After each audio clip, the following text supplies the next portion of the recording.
Halo semuanya, selamat pagi, siang, sore, ataupun malam, kapanpun kalian nonton video ini. Pada kesempatan kali ini, saya akan menjelaskan tentang pentingnya perlindungan data pribadi. Adapun video ini saya buat untuk memenuhi tugas UTS, mata kuliah literasi digital dan kemanusiaan. Langsung saja kita menuju ke pembahasan yang pertama, yaitu apa-apa saja yang menjadi data pribadi tersebut.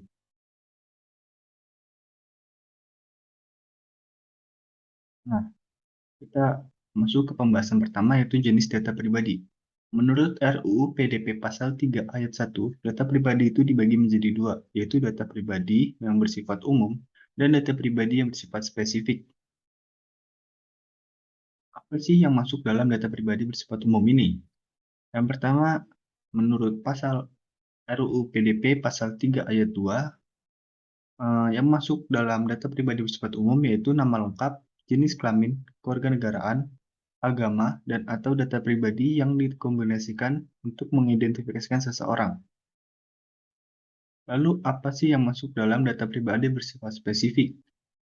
Yang masuk dalam data pribadi bersifat spesifik menurut RUU PDP Pasal 3 Ayat 3, yaitu data dan informasi kesehatan, data biometrik, data genetika, kehidupan atau orientasi seksual, pandangan politik, catatan kejahatan, data anak, data keuangan pribadi, dan atau data lainnya sesuai dengan ketentuan perundang-undangan.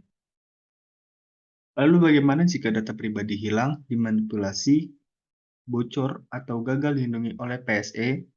Nah, jika terjadi kegagalan sistem perlindungan, maka PSE wajib memberitahukan secara tertulis kepada pemiliknya. Terjadinya kegagalan sistem perlindungan bisa disebabkan oleh dua faktor. Yang pertama yaitu faktor internal dan yang kedua faktor eksternal. Nah, salah satu faktor eksternal yang sering terjadi adalah cybercrime, yaitu hacking, cracking, phishing, ataupun identity theft, dan sebagainya. Sementara kerugian yang akan timbul, seperti kerusakan sistem, kebocoran data pribadi, manipulasi data, pelanggaran privasi, dan lain-lain.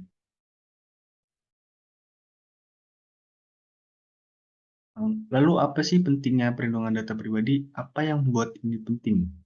Nah, yang pertama itu mencegah penyalahgunaan data pribadi. Yang kedua, menghindari ancaman kejahatan dunia maya. Yang ketiga, menghindari potensi pencemaran nama baik.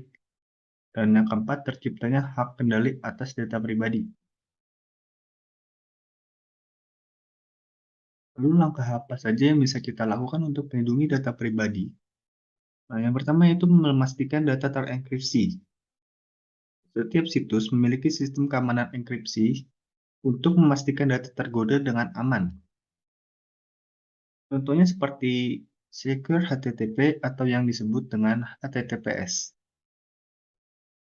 Biasanya situs yang memiliki keamanan enkripsi data bisa diketahui dengan alamat situs yang diawali dengan HTTPS.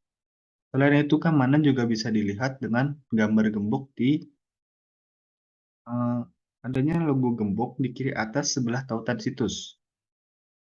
Yang kedua yaitu berhati-hati saat menggunakan jaringan Wi-Fi.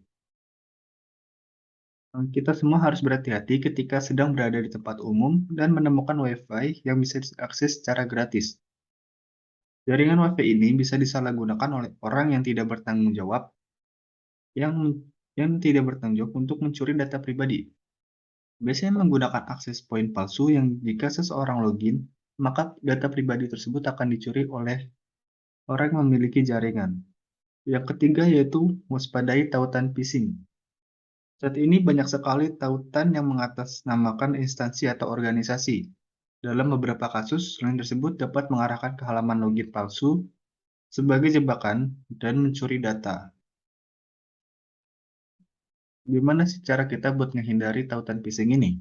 Caranya yaitu jangan asal memberikan data pribadi di situs yang tidak dipercaya. Periksa kembali alamat domain situs. Contohnya untuk situs pemerintahan menggunakan domain .go.id. Yang keempat yaitu gunakan password yang sulit ditebak. Password atau kata sandi adalah hal yang paling penting dalam akses login. Oleh karena itu, gunakanlah kata sandi yang sulit untuk ditebak. Hindari penggunaan kata sandi menggunakan tanggal lahir ataupun nama. Setelah itu, ganti kata sandi setiap 3 bulan sekali. Dan yang terakhir yaitu gunakan incognito. Saat berselancar di internet, gunakanlah mode incognito atau mode penyamaran. Saat ini kebanyakan browser canggih sudah memiliki mode ini. Di dalam mode ini akan mematikan perekaman data ketika browsing. Browser tidak akan merekam alamat situs dan laman yang telah dikunjungi. Browser juga tidak dapat merekam data pribadi seperti nama pengguna untuk login, password, juga cache dan cookies dari situs web yang dikunjungi. Mungkin sekian dari saya tutup video saat ini. Terima kasih atas waktunya untuk menonton video ini. Terima kasih.